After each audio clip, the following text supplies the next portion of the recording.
Hello, Casey. Welcome to BIM Beyond Borders. Could you please let our viewers know about your background and history? Professionally, I'm an architect. I pivoted into digital transformation. We just talk about data. So BIM is means I went through a lot of the forums where the people are claiming that BIM is more about data.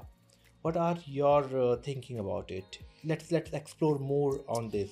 But they are there not to create a 3D model and then create PDFs. They're there to say, Why should I learn BIM? I think the other question is, why shouldn't you? What is Open BIM?